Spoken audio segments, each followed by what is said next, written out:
Buenos días a todos y bienvenidos a la sesión general del Centro Médico ABC. El segundo martes de cada mes corresponde a investigación. Quiero iniciar la sesión dando las gracias al Servicio de Medicina Crítica, no solo por aceptar la invitación, sino por pedirnos incluso una sesión extra para presentar todos sus trabajos. Pues muchas gracias al departamento, gracias a los adscritos por estar con nosotros y gracias a los doctores ponentes que nos presentarán sus trabajos para obtener el grado de especialista en medicina crítica. El día de hoy tenemos 3 trabajos a presentar. Después de cada trabajo habrá una breve sección de preguntas y respuestas. Vamos a empezar con la doctora Melissa Kep, que la tenemos ya conectada y con esta proyección. Adelante, doctora. Hola, ¿qué tal? Buen día, saludos a todos. Soy Nadia Kep, soy residente de medicina crítica y les voy a hablar acerca de la frecuencia de los fenotipos de choque cardiogénico y mortalidad en terapia intensiva, que es pues, la investigación que realicé.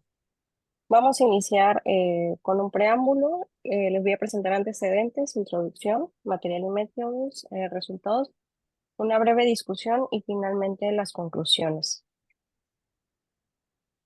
Como antecedentes, es importante definir qué es choque cardiogénico. Choque cardiogénico es un síndrome. Lamentablemente, esta definición ha ido evolucionando a lo largo de los años y a pesar de que ha ido evolucionando, no hemos logrado llegar a un consenso que pueda englobar todos los fenómenos que podemos observar en este tipo de pacientes. Son un grupo de pacientes que tiene bastante complejidad tanto para lograr un consenso en diagnóstico como para mucho más, para lograr un consenso en cuanto a terapéutica. La definición clásica se basa en evidenciar un desorden cardíaco que va a derivar en hipoperfusión. Generalmente la mayoría de las guías hace hincapié en la presencia de hipotensión, pero pues no es un sine qua non y el detalle es que en este síndrome no podemos dar como generalidad una sola evidencia o signo clínico. En la mayoría de las ocasiones nos ponen como punto de corte igual un índice cardíaco menor a 2.2, aunque como bien mencionan múltiples maestros de medicina crítica, no existe un índice cardíaco normal para determinado contexto. Esto es lo cual nos ocasiona gran complejidad para el diagnóstico y lo cual nos inclina a tratar de dirigir nuestro tratamiento en una terapia personalizada y es por lo cual surgió mi inquietud acerca de abordar esta patología y poder clasificarla y definirla como a continuación les presento. Desde el año 2020 ha estado en boga el tratar de generalizar y poder clasificar el choque cardiogénico en diferentes fenotipos. Previamente teníamos ya, y de hecho es igual, esta clasificación ha surgido a razón del grupo SCAI, pero pues también ha evolucionado a lo largo del tiempo. Hoy en día podemos clasificar de acuerdo a la evolución clínica el choque cardiogénico en 5 estadios, iniciando con un estadio A, que son todos aquellos pacientes que tienen riesgo de presentar el choque, hasta un estadio E, que son los casos extremos. En, en este continuo de evolución clínica, nos vamos a topar muchas veces con la disyuntiva acerca del tratamiento óptimo en determinadas condiciones, lo cual pues hasta ahorita igual carece de consenso. Entonces, en primera instancia nos encontramos con la gran pregunta de cómo definimos choque cardiogénico y para eso obviamente no podemos tener un solo parámetro, como les comentaba, necesitamos una evaluación con una adecuada historia clínica y con una adecuada exploración, identificar también todos los componentes metabólicos, posteriormente tratar de clasificarlo en un fenotipo específico y lograr personalizar la atención centrada de acuerdo al fenotipo y al tipo de falla con el que estemos lidiando. Posteriormente, nos centraremos en la evaluación, si el paciente responde o no tratamiento y al resto de decisiones terapéuticas que ello conlleva. El grupo del doctor Sveck inicialmente propone la clasificación en tres fenotipos. Esto se basó en la cohorte danesa, el gran RetroShock, que estudió más de 1,000 pacientes y pudo clasificar con base en inteligencia artificial y machine learning tres grandes fenotipos. El primero que es el no congestivo, el segundo que es el cardiorrenal y el tercero el cardiometabólico. Posteriormente, el doctor Sveck en Estados Unidos, en 17 centros hospitalarios, condujo igual una cohorte de pacientes para ver si también era viable clasificar a estos pacientes en estos tres grandes fenotipos. Y se demostró que tanto la cohorte B1 como la B2 de Estados Unidos han logrado demostrar que esta clasificación es asequible, es reproducible y de igual manera encontró los tres mismos fenotipos.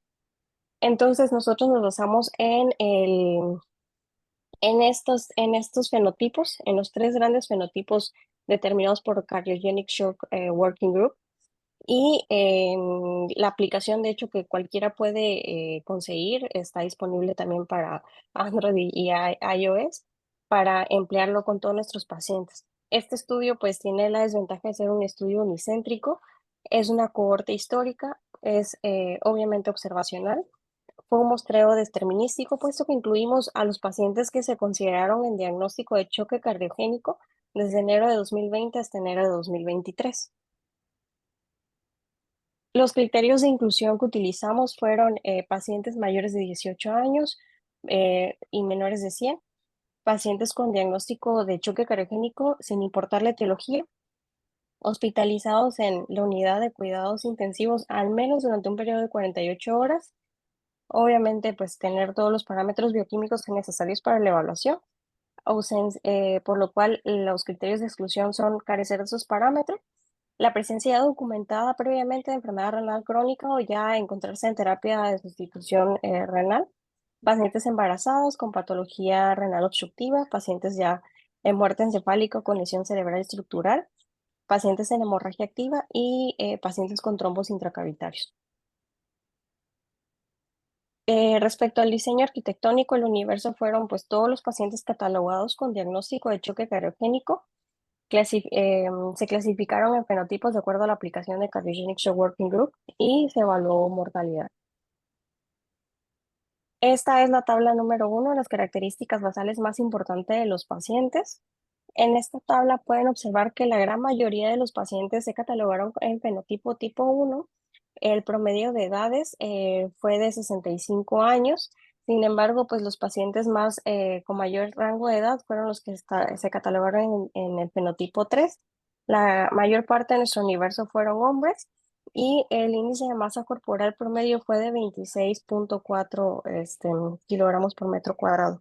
La gran mayoría de nuestros pacientes se encontraban en un SCAI-D y de estos, obviamente el grupo más abundante en SCAI-D pues, fue el fenotipo 1 de igual manera y la principal etiología documentada fue la falla cardíaca.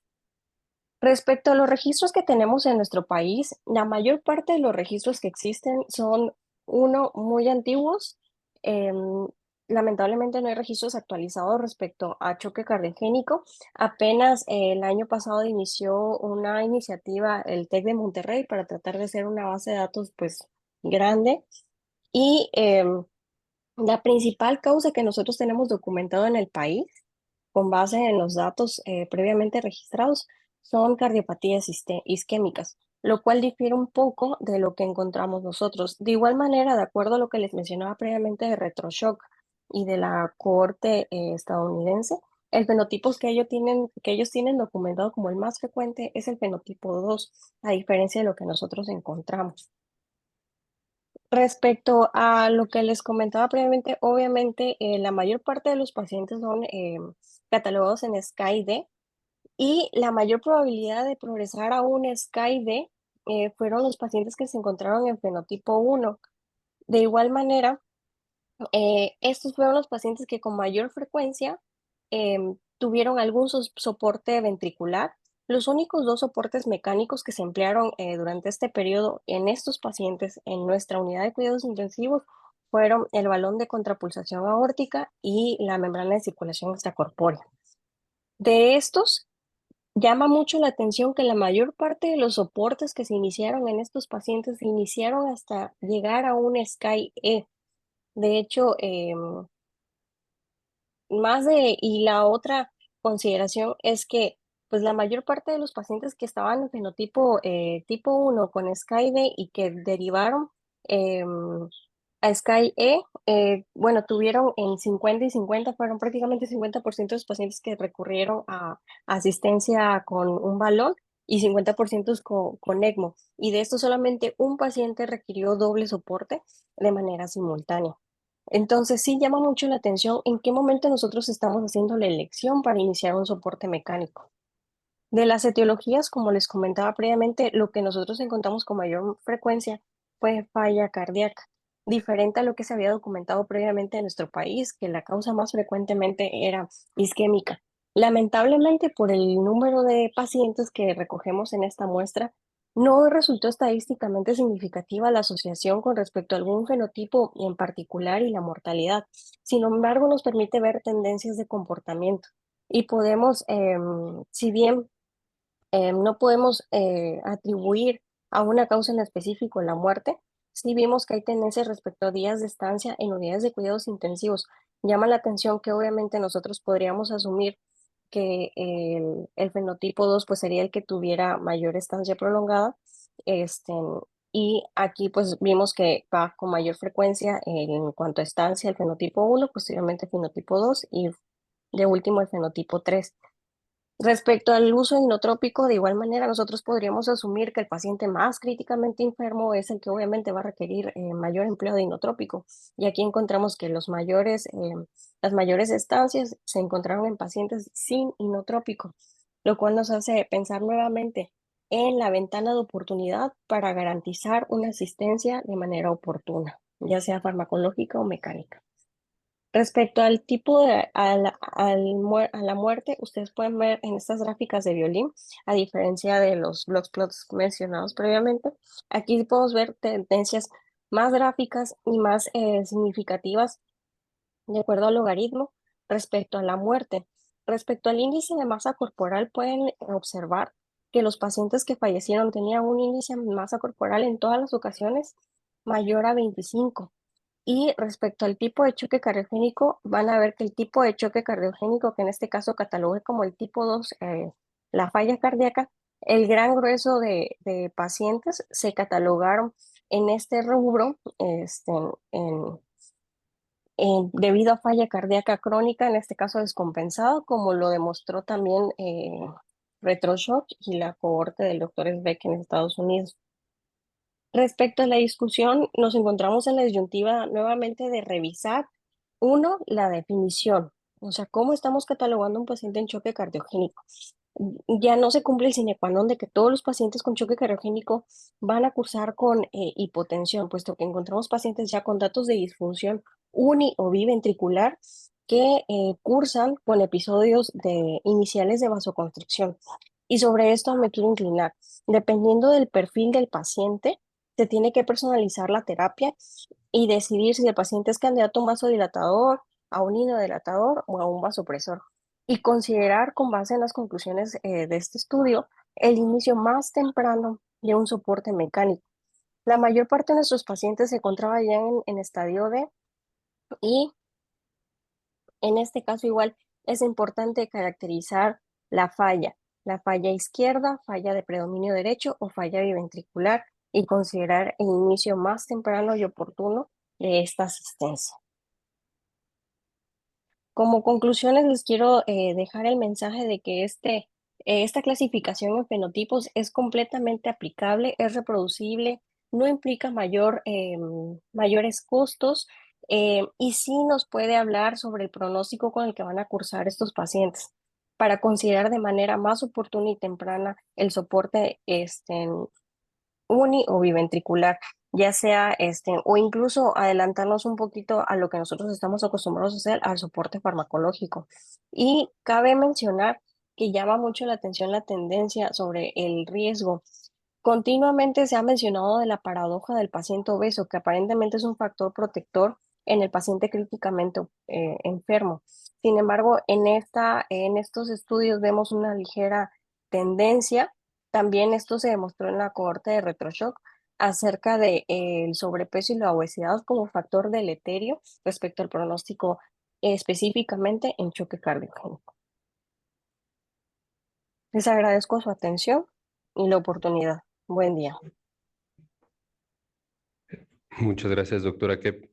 Vamos a abrir el foro para preguntas y respuestas. Yo empezaré, doctora Kep, preguntando, nos mostró la mortalidad por fenotipo, más en el tipo 2.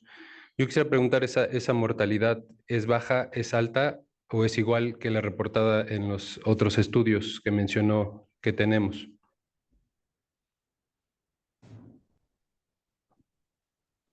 Sí, la mortalidad que nosotros estamos reportando es del 16%. Esta mortalidad, igual eso, qué bueno que me pregunta, ya no lo mencioné, pero igual de manera curiosa respecto a lo que nos pasó con COVID, la mortalidad que nosotros reportamos en este grupo de pacientes es mucho menor a lo reportado en la literatura. En la literatura a nivel mundial, incluso hay documentos que reportan mortalidades tan altas como del 60%. Y afortunadamente en nuestro centro la mortalidad pues es inferior a, incluso o sea, es entre el 12 y 16% dependiendo de la etiología, si es isquémico o falla cardíaca. Gracias, doctora. Creo que es importante contrastarlo porque es una tasa de mortalidad bajísima en comparación con la de otras literaturas. ¿Alguna pregunta aquí en Observatorio Santa Fe o en el chat?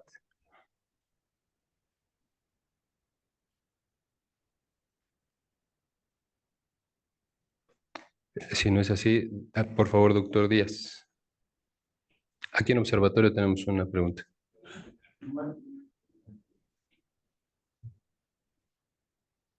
Hola.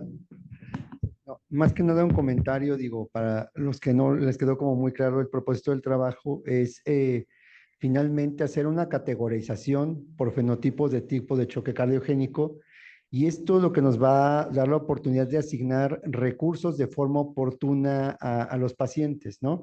O sea, como que la idea sería ver cómo les va aplicando esta clasificación fenotípica y aplicar cierto tipo de terapia de acuerdo a la clasificación fenotípica, pero lo que nosotros nos encontramos al explorar la evidencia es que no, o sea, todo esto es un modelo teórico, no está aplicado a pacientes. Entonces, lo que se hizo en el trabajo fue ver a los pacientes que corresponden a ciertos fenotipos, cómo les iban.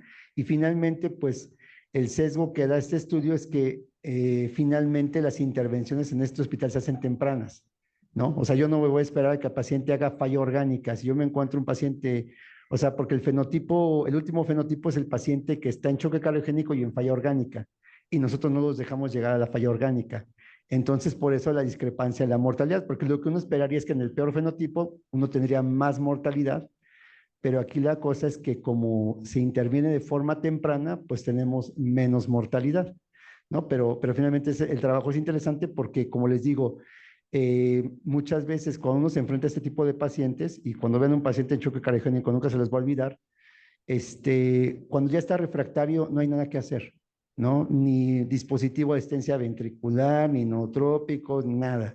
Entonces lo ideal es intervenir antes de que el paciente empiece a hacer falla orgánica y de aquí va la iniciativa del trabajo de Nadia. Finalmente esto va a derivar a trabajos ya a lo mejor prospectivos, ¿no? Si yo tengo un paciente en un fenotipo de riesgo intermedio o alto, lo voy metiendo antes de que haga falla orgánica.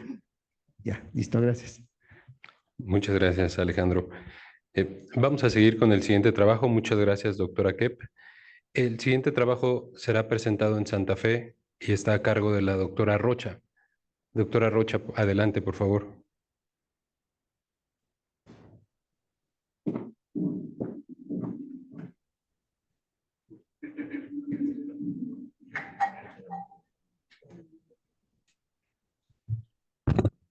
Hola, buenos días. Yo soy Estefanía Rocha Botello, soy residente de tercer año de Medicina Crítica y pues el día de hoy les vamos a hablar de los trabajos de investigación. El mío se trata de angina renal modificado como predictor de lesión renal aguda en pacientes pues críticamente enfermos en la unidad de terapia intensiva. Y bueno, como contenido pues vamos a desglosar cada uno de estos conceptos y vamos a ir avanzando. Bueno, hay que primero iniciar con la definición de lesión renal aguda, que está definida como una reducción súbita de la función renal que va a incluir el incremento de la creatinina o la disminución súbita del volumen urinario. Aquí, pues, la definición ha evolucionado a lo largo del tiempo, de acuerdo con la obtención de registros y de acuerdo a la CADIGO. La lesión renal aguda se estadifica en 3 niveles de acuerdo al grado de severidad, pero pese al grado o la conceptualización de la lesión renal aguda, pues generalmente esta nos lleva a una falla orgánica per se por categorización como tal anatómica y un síndrome complejo que va a tener pues fisiopatología frecuentemente sobrepuesta a múltiples mediadores patológicos, sobre todo en los pacientes críticamente enfermos. Aquí nos va a llevar una alta carga de morbilidad. Por este motivo, generalmente la presencia de lesión renal aguda se va a presentar con un marcador de severidad en enfermedad y nos va a determinar el pronóstico de la mortalidad como resultante evidente en múltiples escalas pronósticas. Debido a esto que les comento, pues el diagnóstico temprano y oportuno pues nos va a llevar a parte fundamental del tratamiento. Y pues aquí el objetivo es que generalmente la lesión renal aguda se va a identificar cuando los niveles de creatinina pues empiezan a elevar, pero esto ya pues ha demostrado que es un marcador tardío. Entonces, al igual que cuando hay disminución de la uresis, esto bueno, la literatura menciona que esto se presenta generalmente ya con 48 horas del insulto renal. También se han propuesto múltiples biomarcadores con la final de pues, reducir esta ventana diagnóstica. Sin embargo, pues la mayoría de los biomarcadores pues, son poco accesibles y poco asequibles. Entonces, debido a esto, pues este es un índice o el índice de angina renal. Es una herramienta pues derivada y validada en la población pediátrica. Esta ha demostrado utilidad en la predicción de la lesión renal 3 días posteriores al ingreso en la unidad de cuidados intensivos. Aquí se ha hecho modificaciones ya que en la población pediátrica incluye 2 categorías, tanto como riesgo como lesión. Pero aquí Matsura propuso modificación de este índice para poder emplearlo en la población adulta, considerando principales factores de riesgo como la presencia de diabetes mellitus, requerimiento de ventilación mecánica, vasopresores o incluso el estado crítico. También Ortiz Soriano efectuó una corte retrospectiva donde permitió comparar el índice de angina renal con los cambios de creatinina sérica y pues vio que tenía un adecuado desempeño en predicción de lesión renal aguda. Entonces, lo principal es evaluar, el objetivo de este estudio pues va a ser evaluar el desempeño de este índice. Y como podemos ver en el cuadro, primero vemos los de riesgo, que van a ser antecedentes, entre estos va a incluir sepsis o terapia, diabetes o alguna comorbilidad, como puede ser hipertensión, enfermedad hepática o la edad, ventilación mecánica o el uso de vasopresor, y así como ya el segundo módulo que van a ser datos de lesión propiamente, como va a ser el aumento de la creatinina o la sobrecarga de volumen. Esta va a ser una puntuación que se va a derivar de una multiplicación. Ya dicho esto, pues bueno, ya como les dije, la lesión renal aguda tiene una incidencia variable desde el 30 al 60% en los pacientes críticamente enfermos con alta carga de morbilidad y mortalidad, y es un factor independiente de mortalidad. Entonces, pues este índice ya se ha estudiado en población adulta, y pues nuestra pregunta de investigación va a ser: ¿es útil el modelo de angina renal modificado para predecir lesión renal aguda en el paciente críticamente enfermo? Y bueno, pues nuestra justificación va a ser que la lesión renal tiene alta mortalidad y nos va a llevar a una serie de complicaciones y morbilidades, con mayor tiempo de estancia intrahospitalaria, mayor escalamiento terapéutico. Aquí se va a emplear el índice de angina renal con la finalidad de predecir el desarrollo de esta lesión en el paciente crítico, para efectuar modificaciones terapéuticas que nos permitan evitar la lesión o limitar la misma, con las ventajas que esto ya represente tanto en días de estancia y morbilidad asociada, sobre todo en la morbilidad. Nuestra hipótesis pues es el índice de angina renal modificado, es un modelo de predictivo de lesión renal en el paciente críticamente enfermo, y pues nuestro objetivo general va a ser determinar el índice de angina renal modificado como factor predictor en el paciente críticamente enfermo ingresado en la unidad de cuidados intensivos. No pusimos como tal objetivos específicos. Y pues en cuanto a nuestro diseño, es un estudio de una corte retrospectiva unicéntrica. Se incluyeron a todos los pacientes mayores de 18 años que ingresaron a la unidad de cuidados intensivos del Centro Médico ABC desde marzo del 2022 hasta febrero de 2023, que al menos tuvieran 48 horas de estancia. Se calculó el índice de angina renal, se estableció como un aumento de la creatinina basal de 0.3 para el estadio 1, que ya sabemos está definido por los criterios de la CADIGO. Y bueno, nuestro pues, modelo arquitectónico va a ser el estado basal, van a ser pacientes ingresados en la terapia. Nuestros criterios de inclusión van a ser pacientes mayores de 18 años que hayan estado en terapia intensiva al menos 48 horas, y nuestros criterios de exclusión van a ser que no tengan nuestros parámetros bioquímicos necesarios, pacientes ya con antecedente de enfermedad renal crónica, pacientes que se encuentren en terapia renal sustitutiva, pacientes que tengan alguna patología renal obstructiva, gestación o ya como tal un diagnóstico de lesión renal. Aquí también vimos el uso de vasopresor y la ventilación mecánica, y pues nuestra resultado, pues que si el índice de angina renal mayor de 7 predice lesión renal en pacientes críticamente enfermos.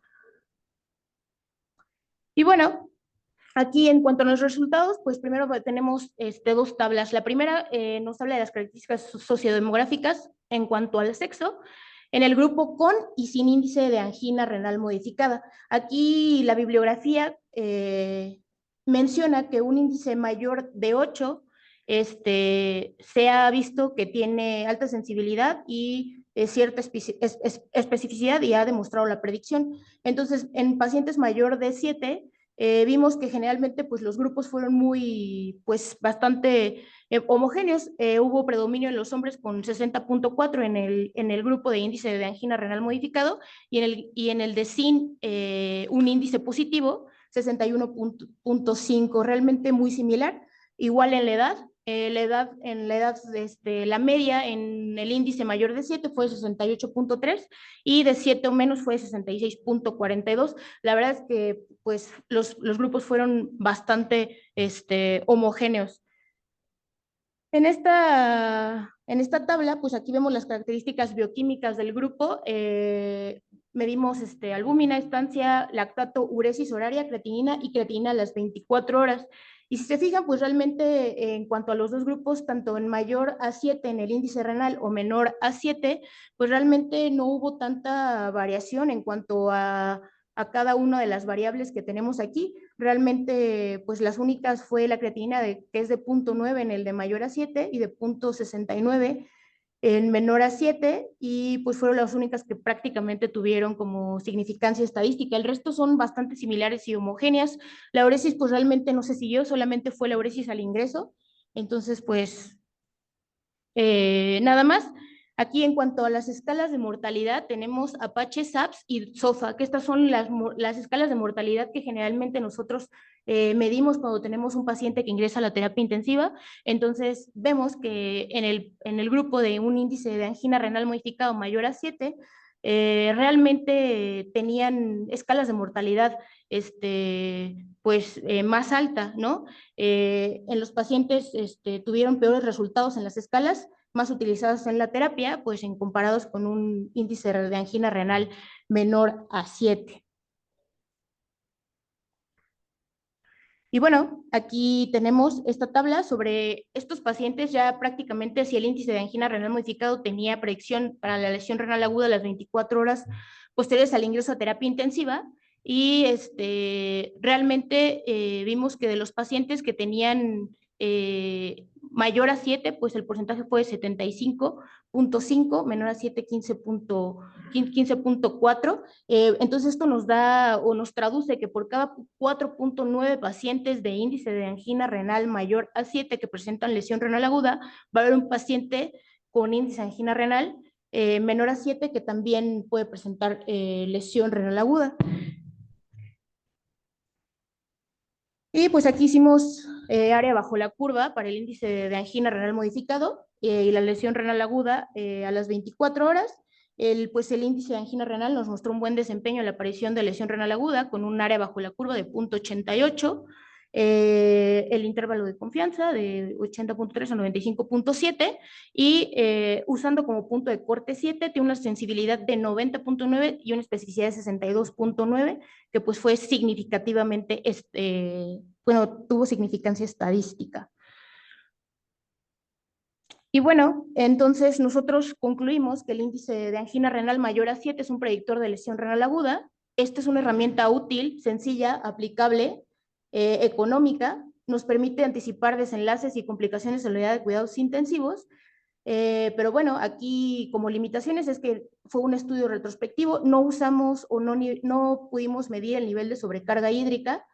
Y bueno, aquí quiero hacer un hincapié. Nosotros me fue mayor a 7, pero la bibliografía menciona que han hecho mayor a 8 y mayor a 10. Mayor a 10 generalmente no lo he aplicado cuando la lesión renal aguda es mayor a 2 o pues más grave hasta 3, pero en otras pues desde 8 hacia arriba. Generalmente lesión renal aguda desde el estadio 1. En cuanto a la bibliografía en México, pues solamente encontré pocos estudios, uno en COVID, donde realmente los valores fueron muy similares y la bibliografía mundial pues menciona pues prácticamente valores muy, muy similares.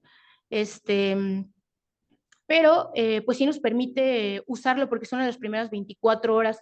La mayoría nos damos cuenta en la terapia intensiva y pues creo que hay varios intensivistas en el foro que no me dejarán mentir, pero generalmente nosotros nos damos cuenta a veces en la lesión renal aguda ya cuando vemos que el volumen urinario empieza a disminuir o cuando empezamos a ver una elevación de la creatinina 48 horas posteriores o incluso más. A veces usamos diferentes maniobras para mejorar eso, pero eso a veces nos lleva a alta tasa de morbilidad y escalamiento terapéutico, sobre todo a estancia intrahospitalaria. Y pues no sé si tengan algún comentario, algo que gusten. Sí, muchas gracias, doctora. Vamos a abrir el foro para preguntas y respuestas. Yo primero quiero felicitar a la doctora por su trabajo. La doctora nos muestra un índice que predice la lesión renal aguda con un área bajo la curva del 88, lo cual lo convierte en una buena prueba. Se me hace muy interesante que también muestra, entre sus poblaciones hay asociación significativa con Apache y SOFA. Entonces yo quisiera, mi pregunta para usted sería, ¿cómo nos recomienda aplicar este índice que nos presenta? ¿O seguimos usando Apache y SOFA o esto nos viene a modificar algo?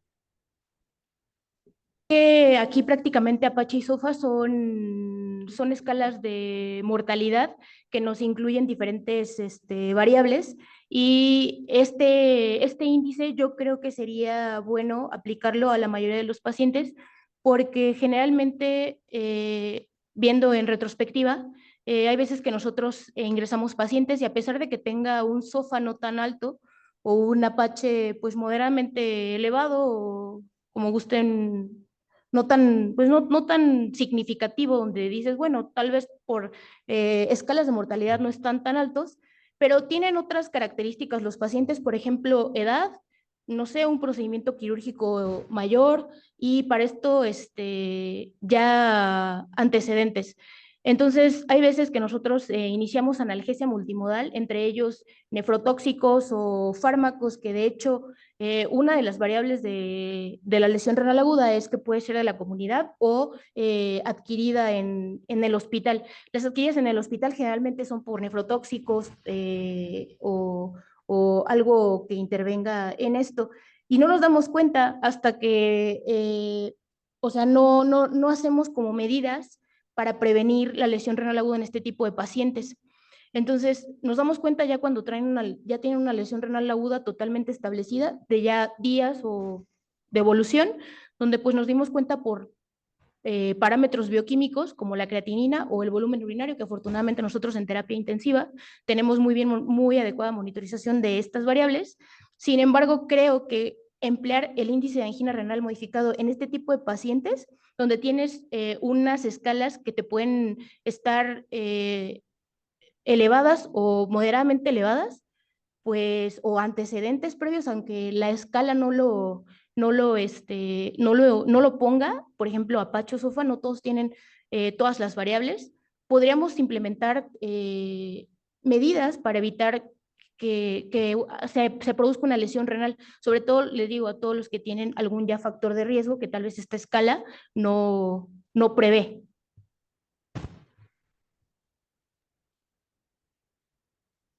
Me pregunta si tomó en cuenta la cistatina C. No la toma en cuenta. De hecho, los estudios que investigamos o que verificamos en la en la bibliografía mundial, se han utilizado diferentes biomarcadores diferentes, no solo la cistatina C, el N-gal, algunos otros biomarcadores más específicos, y la verdad es que no ha tenido ninguna diferencia. Hay dos estudios importantes de esto, no han tenido una diferencia en cuanto a un índice renal, un índice de angina renal sin biomarcadores. Entonces, pues podría agregárselo en hospitales como nosotros, que somos tercer nivel y tenemos prácticamente cualquier biomarcador. Sí podríamos hacerlo, pero en cualquier nivel hospitalario, es decir, primero o segundo nivel, donde no tienes biomarcadores, pues la bibliografía mundial te dice que no hay tanta diferencia al emplear extras como la cistatina, el N-gal o alguna otra proteína. Gracias, doctora. ¿Algún comentario o pregunta aquí en Observatorio en Santa Fe? En el chat nos dicen, ¿podría ser de utilidad el ajuste de creatinina en la sobrecarga hídrica en este índice? Es una muy buena pregunta porque como fue un estudio retrospectivo no pudimos medir nivel de sobrecarga. La bibliografía menciona que lo hacen en los diferentes estudios donde sí se midió porque no en todos se ha medido. Por eso es que mencionan dos variables, tanto creatinina o sobrecarga hídrica. Entonces, la forma en que la evalúan es mediante el peso por una división entre cuánto egresan los pacientes. Se me hace como un poco subjetivo esa forma de medir la sobrecarga hídrica y aquí me hubiera gustado de forma prospectiva realizar una medición sobre eso te carga, o sea, más bien te cambia antes de empezar a ver modificaciones sutiles de la creatinina en los niveles de sobrecarga utilizando, no sé, algunas otras maniobras o algunas otras estudios de gabinete como podría ser ultrasonido, como nosotros tenemos en terapia intensiva, podríamos utilizar ultrasonido para ver sobrecarga hídrica de una manera más objetiva. Esto la verdad se me hizo bastante interesante, pero nosotros pues no hay registro de que lo hayamos hecho en todos los pacientes. Otra pregunta, la doctora Irán Roldán. ¿Tomaron en cuenta cistatina C por tipo de morbilidad de dichos pacientes? Y también la felicidades por la prevención de UTI. Es una realidad. No, reitero, no incluimos la cistatina C. No todos tenían cistatina C. De hecho, la mayoría de la terapia intensiva no la pedimos inicialmente, no en todos los pacientes per se pedimos cistatina C. Generalmente la empezamos a pedir cuando tienen factores de riesgo para que la creatinina no sea tan valorable o que tengan alguna otra condición, o ya cuando tenemos una lesión renal aguda establecida. Ese es el lado negativo y que lo veo como lado negativo en nuestra terapia. No lo hacemos inicialmente porque pues no todos llegan con lesión renal aguda. Muchas gracias, doctora. Y felicidades por su presentación. Muchas Vamos a gracias. cerrar esta sesión con un tercer trabajo que se va a presentar aquí en Observatorio a cargo de la doctora Albuerne. Adelante, doctora.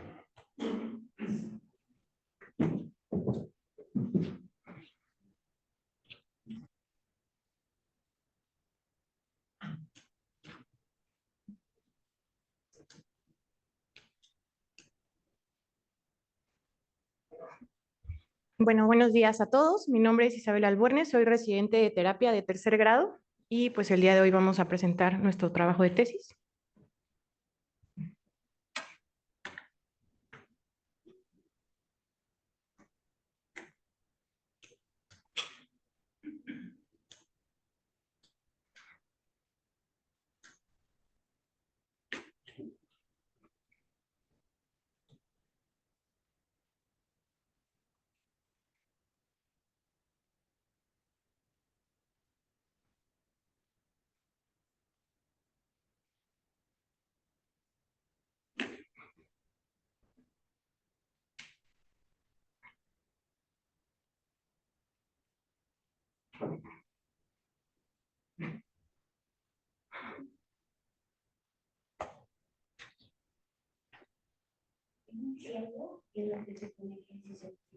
Ok, perfecto. Bueno, mi trabajo de tesis tiene que ver ahora con los biomarcadores. Mi compañera ya presentó el índice de angina renal. Ahora nos vamos a ir un poco más hacia los biomarcadores. Como título, llevamos una asociación entre los niveles séricos de interleucina 6 para el desarrollo de lesión renal aguda al ingreso a la unidad de cuidados intensivos en los pacientes con síndrome de dificultad respiratoria grave. Como contenido es similar al de mis demás compañeras. Vamos a ver la introducción, la justificación, hipótesis, objetivos, diseños del estudio, modelo arquitectónico, resultados, discusión y las conclusiones. Como una breve introducción, sabemos que el síndrome de estrés respiratorio agudo va a ser una enfermedad muy frecuente en la unidad de cuidados intensivos y justamente está caracterizada por un edema agudo pulmonar no cardiogénico secundario a una respuesta inflamatoria excesiva. En el caso de que lo asociemos con una lesión renal aguda, que también va a ser muy frecuente en nuestros pacientes en la unidad de cuidados intensivos, como definición ya lo vimos, va a ser un aumento de más de 0.3 miligramos sobre decilitro sobre la creatinina o una elevación de 1.5 veces de la creatinina basal durante por lo menos 7 días, y también tenemos que ver el índice urinario por una disminución de 0.5 mililitros kilogramo hora. La asociación o la importancia de utilizar estos dos factores es la incidencia importante que tenemos nosotros en la unidad de cuidados intensivos. Sabemos que estos dos factores tienen un aumento de citocinas proinflamatorias por simple fisiopatología, y una de las principales interleucinas que se ha visto asociada a estos factores es la interleucina 6, y es por eso que mi trabajo trata acerca de esto.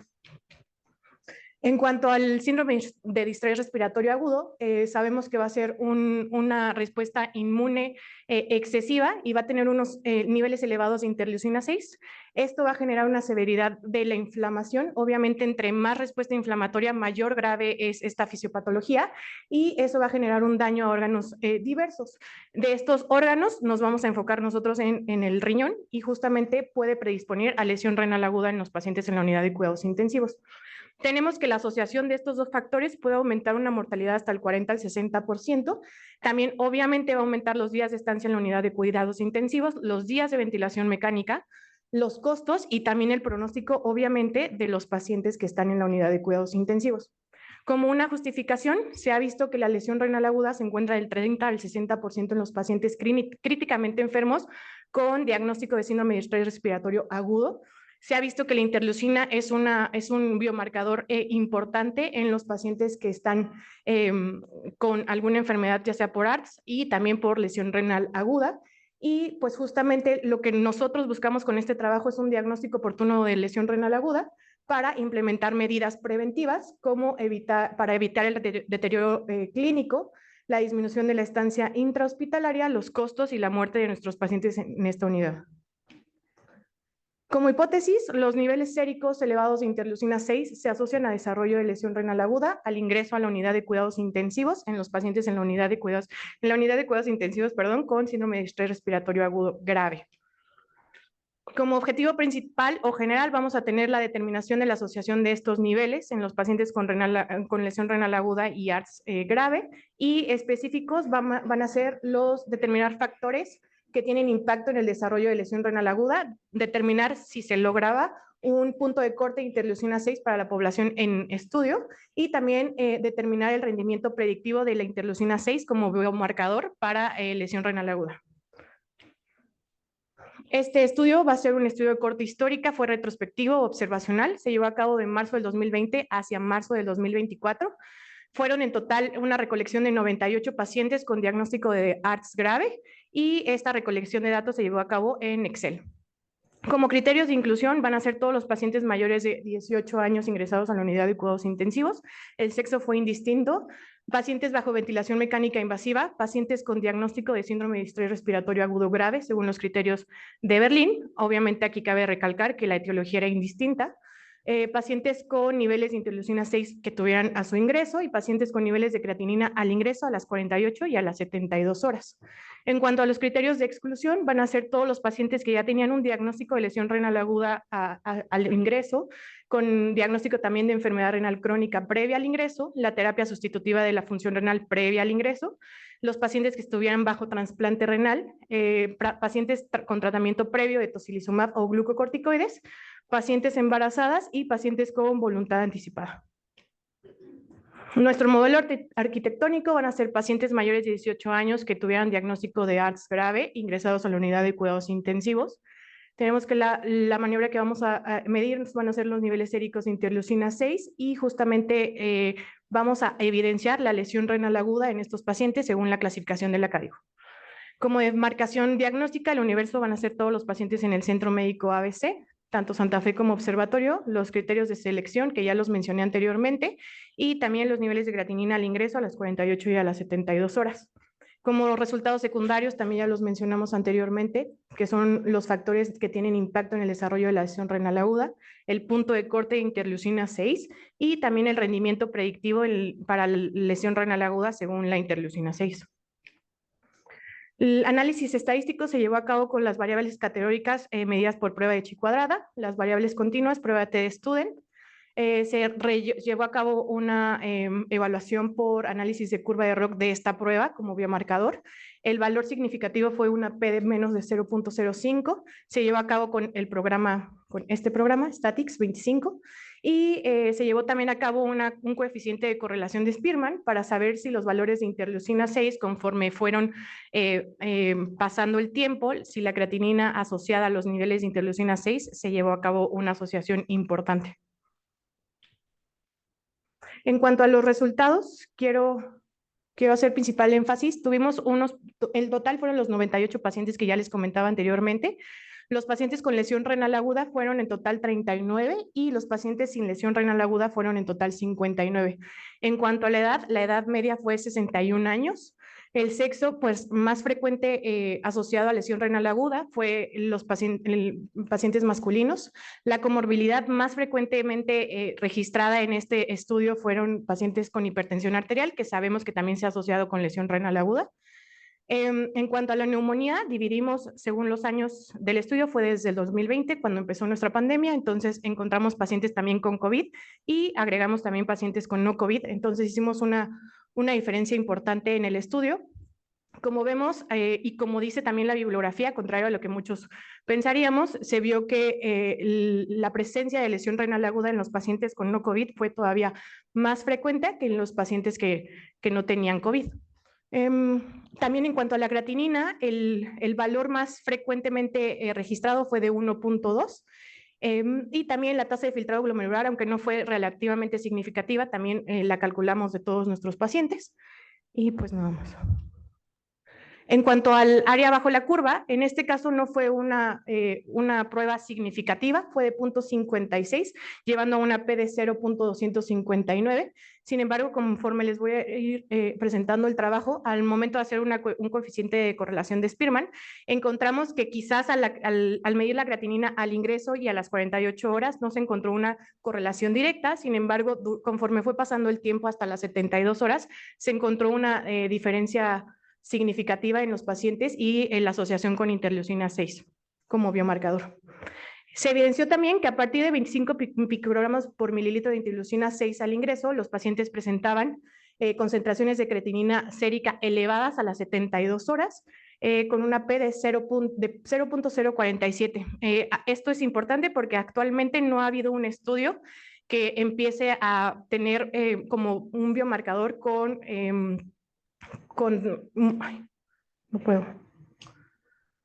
resultados a partir de la interleucina 6, es decir, no tenemos todavía una cifra de cuándo es un biomarcador, en este caso la interleucina 6, significativo, y pues en este estudio justamente también buscábamos eso, encontrar cuál es la cifra que empieza a tener mayor riesgo en nuestros pacientes para lesión renal aguda.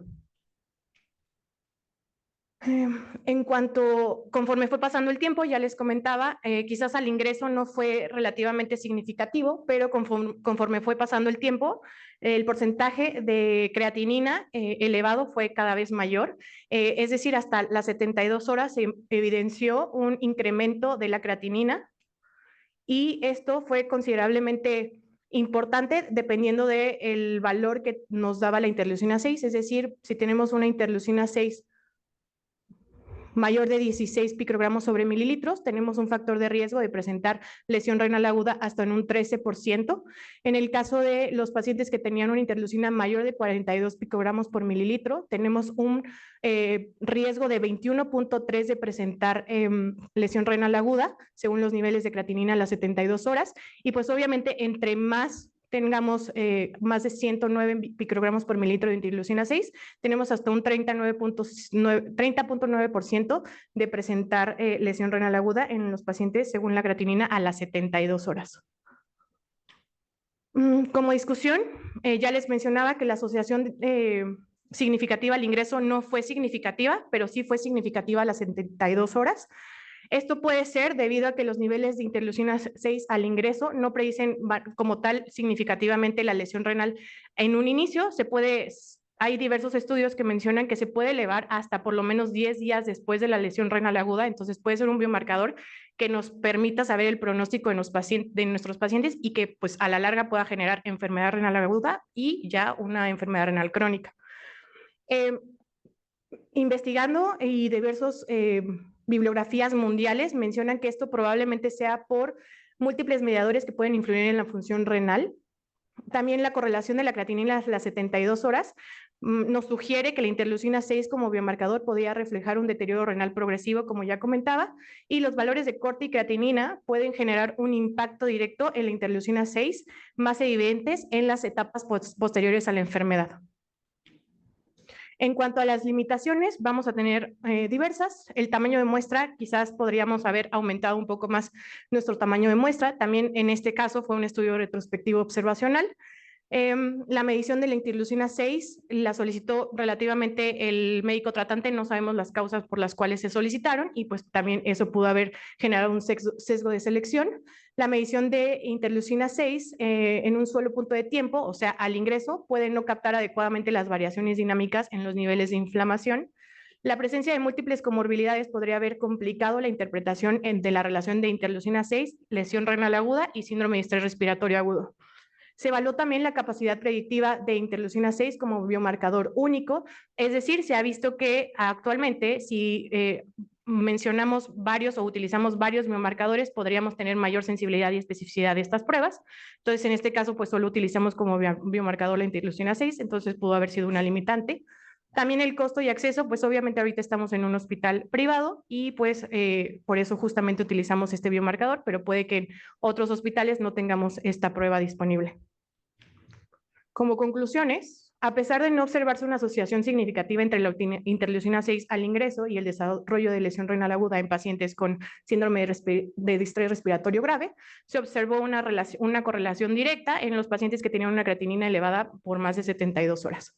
También se identificó que a partir de 25 picogramos por mililitro, la interleucina 6 al ingreso, los pacientes presentaban mayor riesgo de generar lesión renal aguda y sobre todo conforme pasaba el tiempo hasta las 72 horas.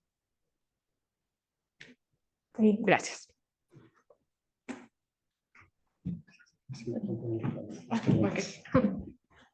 Muchas gracias, doctora. Nuestra unidad de medicina crítica es atípica. Me parece que es un outlier dentro de las unidades de medicina crítica. Si se dan cuenta, están muy enfocados en la prevención y es algo que quiero resaltar y congratular. Los doctores nos están preguntando cómo hacer, ya que tengamos una lesión renal aguda grave, o qué hacer o cómo mejorar un choque cardiogénico refractario. Se están preguntando cómo le hago para que el paciente no llegue, cómo puedo prevenir o cómo puedo predecir, lo cual se me hace extraordinario y los quiero felicitar a todos. Muchas gracias por presentarnos sus trabajos.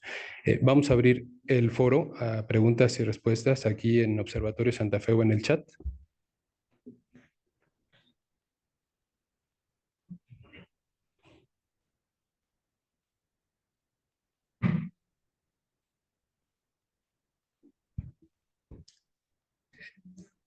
Sí, por favor, doctor Díaz.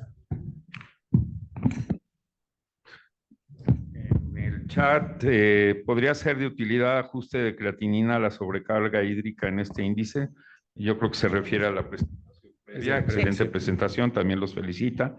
Y la doctora Irán Roldán hace la misma felicitación de que la unidad de terapia intensiva la prevención es una realidad. Por favor, doctor Díaz. Sí, nada más hacer un perdón. Sí, hacer un comentario. O sea, cuando ustedes hacen investigación clínica, resultados positivos ni negativos, no hay resultado.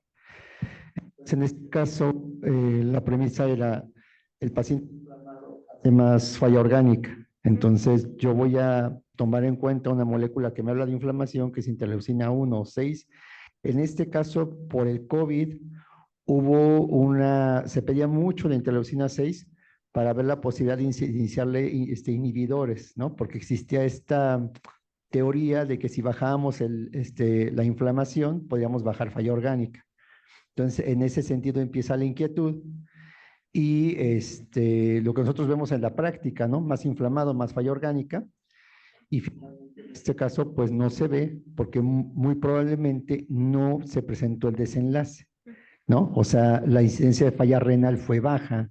Entonces, no significa que no sirva, sino que en ese momento, la foto que se tomó del evento, no hubo mucho desenlace para hacer la correlación y en los poquitos que progresaron una falla renal, sí hubo una asociación, ¿no? Como dice Isa, a lo mejor hacer una muestra más grande podríamos tener resultados más significativos, pero finalmente, y como lo platicamos muchas veces, las veces que sesionamos esto es siempre preguntarse si tenemos algunas otras biomarcadores como de más fácil acceso para hacer esto, pero finalmente esto fue por la oportunidad que nos brindó pues todo esto del COVID, ¿no? Pero sí, o sea, no es como para descartarse y decir, no, definitivamente no, la interleucina 6 no me puede ayudar a predecir un desenlace en cuestión de fallas orgánicas, dígase corazón, pulmón, riñón, etcétera. Pero en esta foto, en este estudio, pues no se vio porque no se llegó al desenlace, ¿no? Bueno, gracias. Gracias, doctor. Pasamos a los avisos.